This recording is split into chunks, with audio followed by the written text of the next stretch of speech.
Welcome to Beautiful Salvage. We are so happy that you found our channel. We are all about finding old things and making them new again. Whether it is old, worn out home decor, random junk, or antique and vintage pieces that need to be revived with a little paint, cleaning, repurposing, upcycling, and some TLC, we are always up for the challenge. We hope that you are inspired to bring your own creative ideas to revive old items and make them beautiful again. Please like this video and join our YouTube channel. We would love to have you as part of our community. And most of all, have a beautiful day.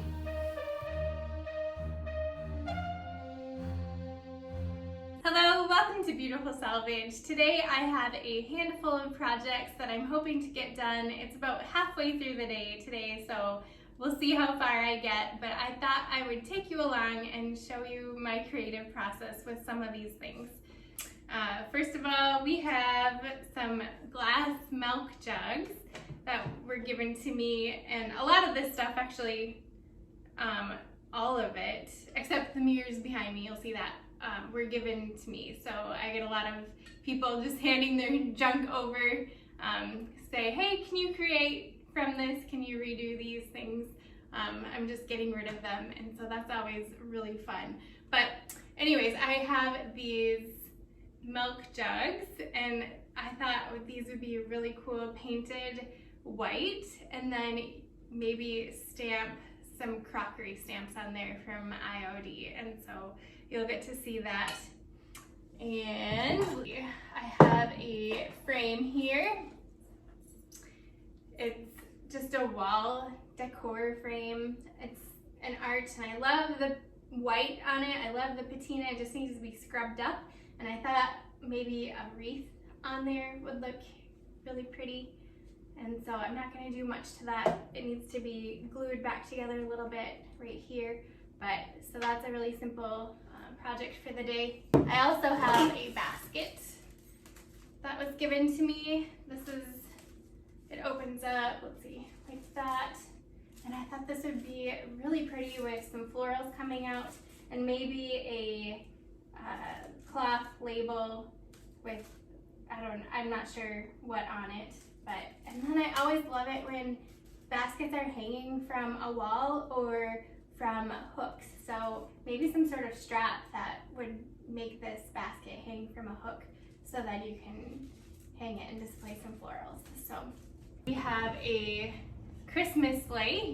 If you've watched any of our other videos, you know that we are always working towards Christmas and creating our Christmas inventory. So this is my Christmas inventory for the day.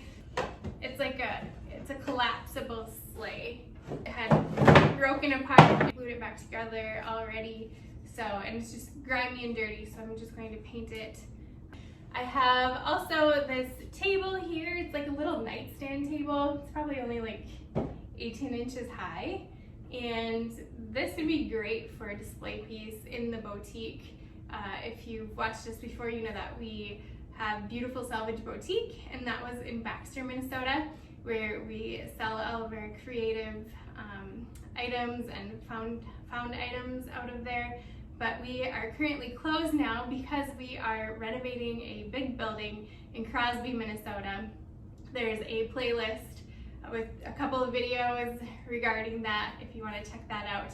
But we are excited. We're renovating that building, and it will be a new home of Beautiful Salvage Boutique, and we're adding also Amy's Coffee Shop with that as well.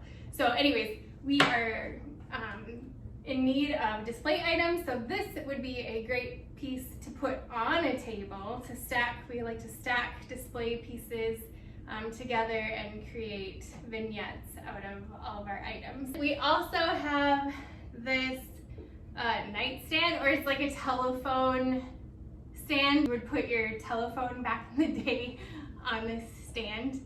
And here, I'll just show it up close. It has a little drawer here. Kind of cute. We don't use telephones like that anymore, but I thought it would be a great charging station for your phone and electronic devices. So we'll see how it turns out, but I thought it would be cute to maybe put a block for plugging things in on and then drill some holes so the cords can go through. Maybe take this top piece off because it's kind of, I don't know, it kind of dates the piece. I don't know. We'll see. We'll see as I get to it. And then I have this box. I'm not sure what I'm going to do with it at all. I don't really have a whole lot of ideas for it yet, but I'll show it to you. It's just, I put everything in it, and I may as well do it as long as it's out, redo it. It's a box that came in the top of one of those chests, those big treasure chests, and it sits on top, but this was given to me without the chest. So this middle piece is loose. So I don't know, it's just cool as a box. Maybe paint it up, or I don't know, as a shelf hanging on the wall. We'll see. And then I have two other projects behind me. They are huge mirrors that one of them I purchased at the Restore here in Brainerd, Minnesota, and then the other one was given to me, and it's the top of what you were, a dresser, and then the dresser mirror behind there. So I wasn't given the dresser, but I was given the mirror. They are heavy mirrors. Ooh, so if you can see this, it's a mirror and it has like a decorative top here, and then the bottom is just a thin piece of framing. And I thought it would be cool maybe to tip it upside down and put some hooks on the bottom so that it would be more of a functional entryway or hall mirror. So then it would have hooks on it and you can hang things from it, coats or whatnot. I always love it when there's a mirror in your entryway that's especially functional to hang your coats and stuff, but just to check and see if you have anything in your teeth before you leave and go out the door. And then I have this other mirror that's huge, and I purchased two mirrors for the bathroom in the boutique that we're building right now. And we already did one of them, and I think that one is actually going to go into the bathroom. This one was a backup mirror just in case I didn't use the other one, but this one I'll probably end up selling.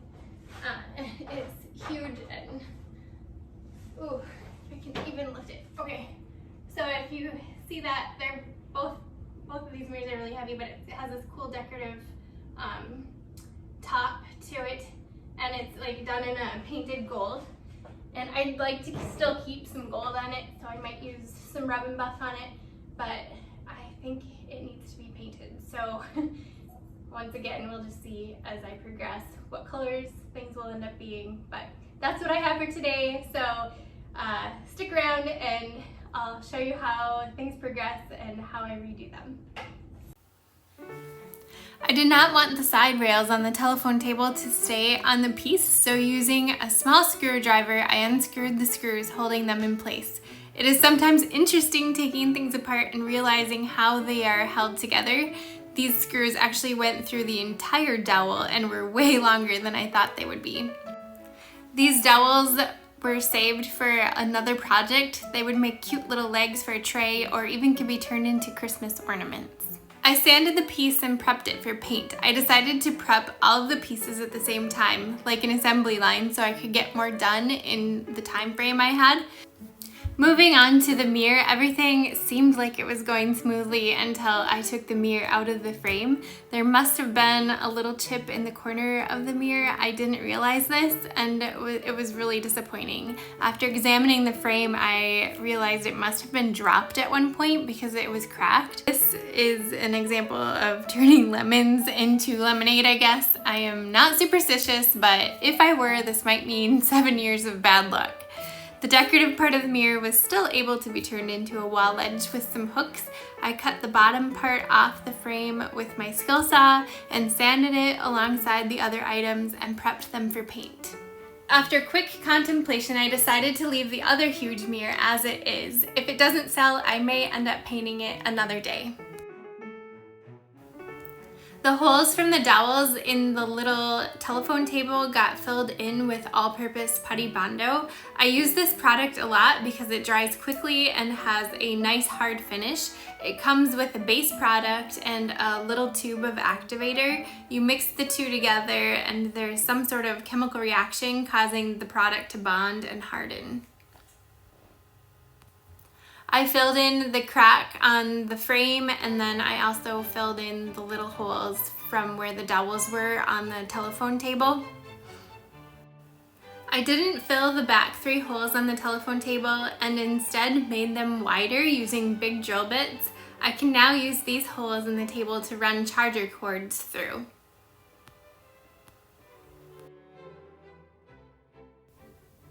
If you've been watching so far, please give this video a quick thumbs up as it really helps push our channel out on YouTube. And don't forget to subscribe. We would love to have you join us.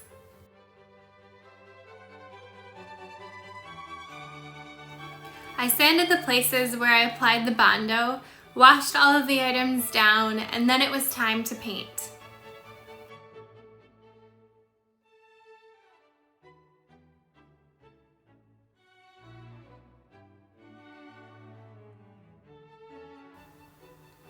I used a base color of Rust-Oleum's chalked country gray paint. I put this in my pneumatic sprayer with just a little bit of water to thin it down. For ease and time's sake, I used this color for all of the projects today. I let the first coat of paint dry, and then before moving on, painted another coat. So all of these items got 2 coats of paint.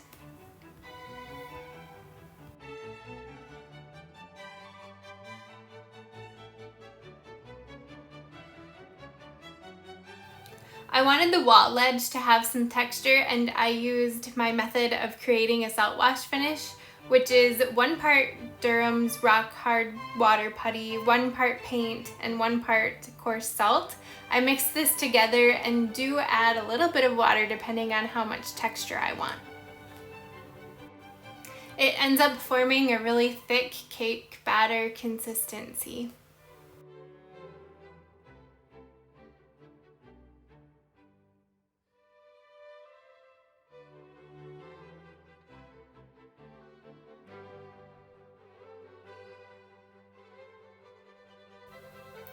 I dabbed this mixture onto the wall ledge piece.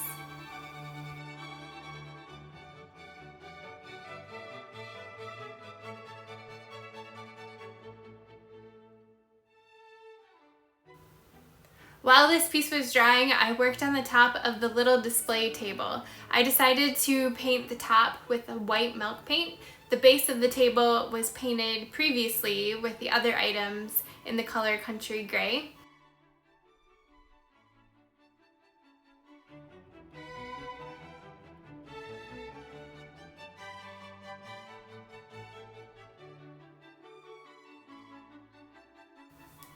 When the salt wash had dried on the wall ledge, I used this same white paint to cover the project. I wanted the wood color and the salt wash to show through, so I lightly covered the piece, leaving some wood and salt wash exposed.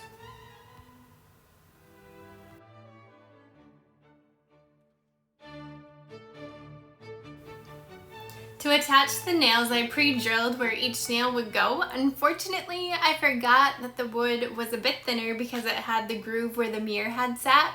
So I went too far when drilling and nailing in my nails. It looked a bit sloppy on the back, so I found some rope to hot glue and cover up the mess.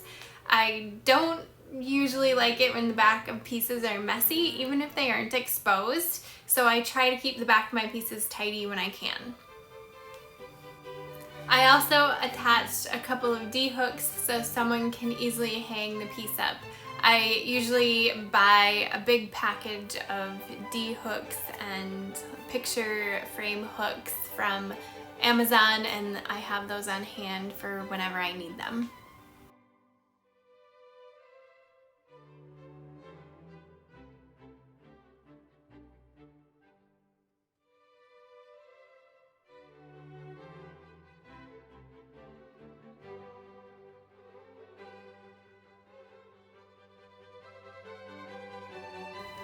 Most of the pieces, including this one, got a spray clear coat. Now that the tabletop was dry, I was able to apply some beautiful Elysium IOD transfers. I used these transfers on several projects today, thinking all of the pieces would look so pretty as a grouping in the boutique.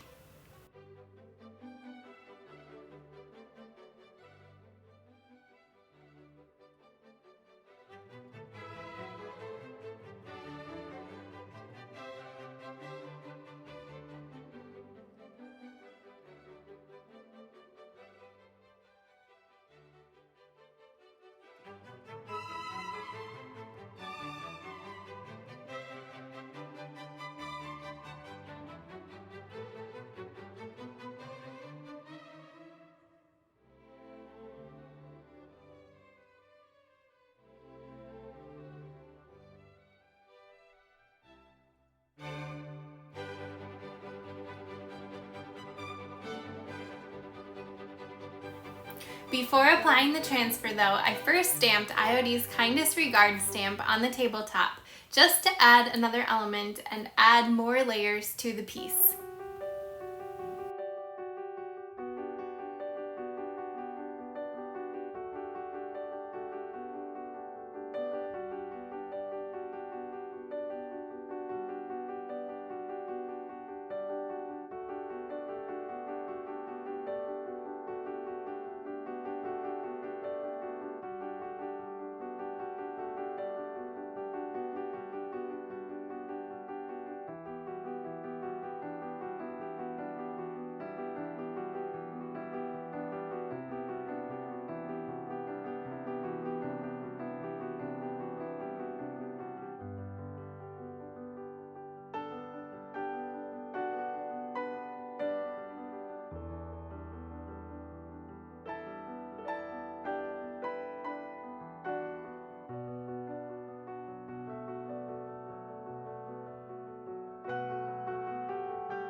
I decided to add more texture to the pieces. I painted gray, including the base of this little table. To dry brush, I take an old blunt paintbrush and just barely get the tip of the brush wet with paint. I brush in many different directions over the pieces so you can see the little brush strokes.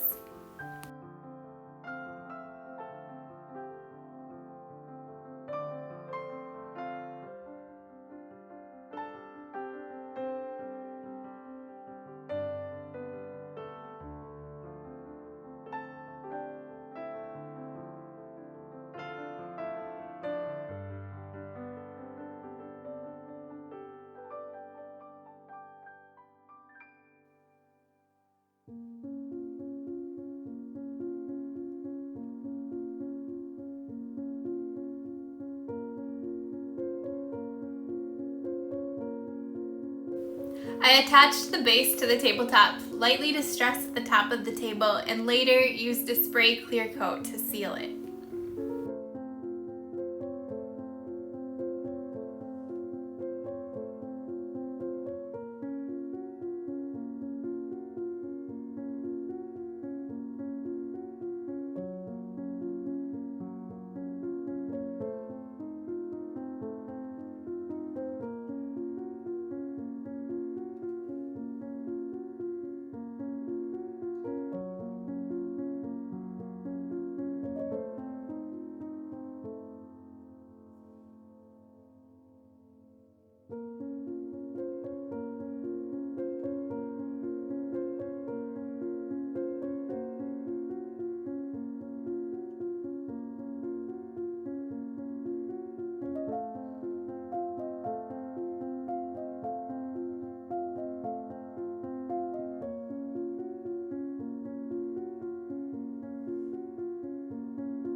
For simplicity, I used the same dry brush technique on the little telephone table and also used the same stamp on top.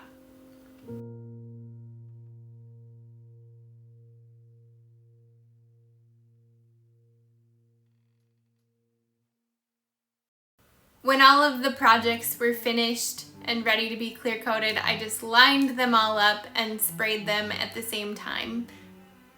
I think this project is so adorable and practical as well.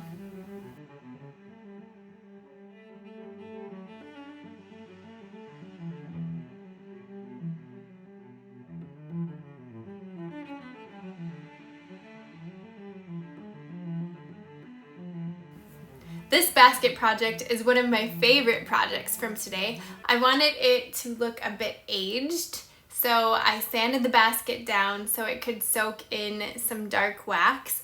I applied the wax unevenly all over the basket and wiped it down.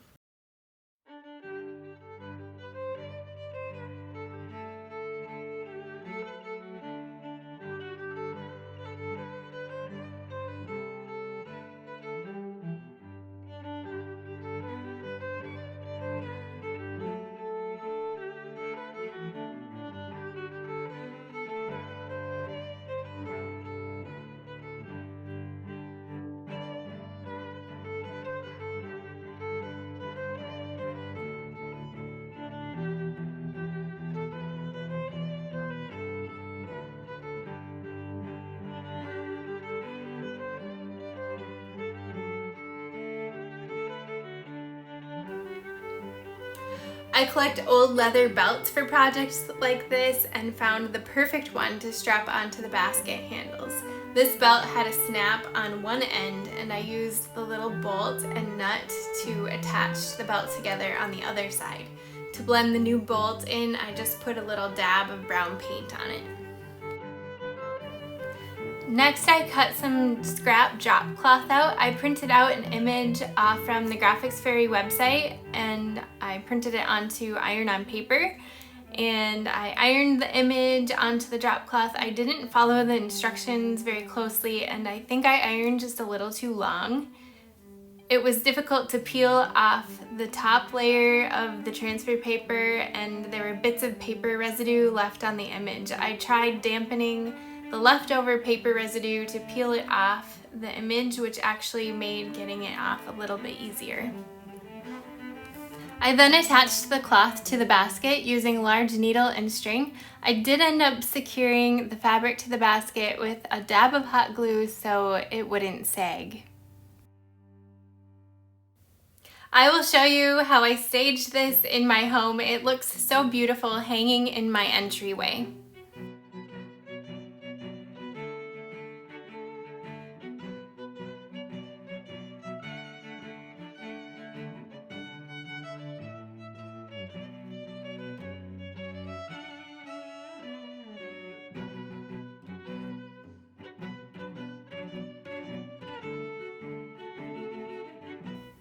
For the milk bottle project, I cut off the ugly plastic handles and then taped a line off. My idea was to spray the bottom white to look like they have milk or cream in them. I didn't want to paint the inside because I thought it would be nice to have the option of putting water in them for real flower bouquets. I took them outside to put 2 coats of white spray paint on them.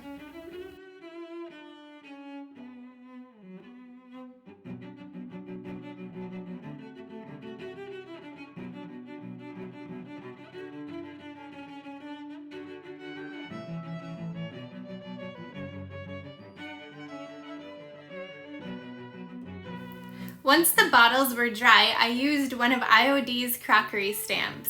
To replace the ugly plastic handles these had on them, I bent some wire in the same shape as the original handles and then, for an extra little detail, wrapped twine around the wire. Staged with hydrangeas this time of year, they look so pretty.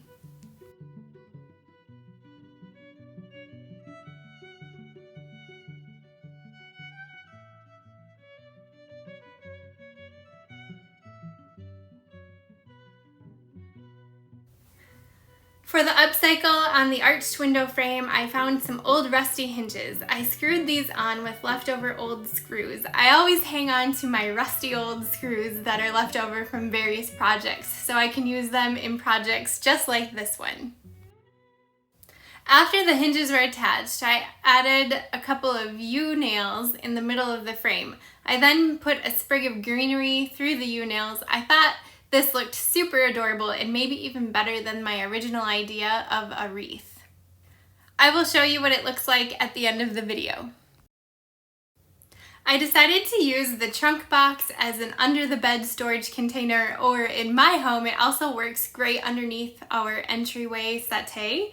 I added some handles and actually came up with a lazy hack for measuring where to drill my handle holes. I had my stamp pad out and tried stamping the handle screw holes onto the stamp and placing it where I needed. I did do an initial measurement to make sure that the handles were evenly spaced, but my lazy hack actually worked and it did save some time in measuring. And to stick with the theme for the day, I placed more of IOD's Elysium transfers onto the bottom of the box, which I had previously painted white. I later sealed this with a spray clear coat. I also added some rub and buff in antique gold to the hardware and attached little felt pads to the bottom of the box, so when sliding it out from under the bed, it won't scratch the floor. I would love to hear what your favorite project was today, and would also love to hear about the things you've been working on. Please leave a comment. It's so fun to hear from you. Thank you so much for watching and have a beautiful day.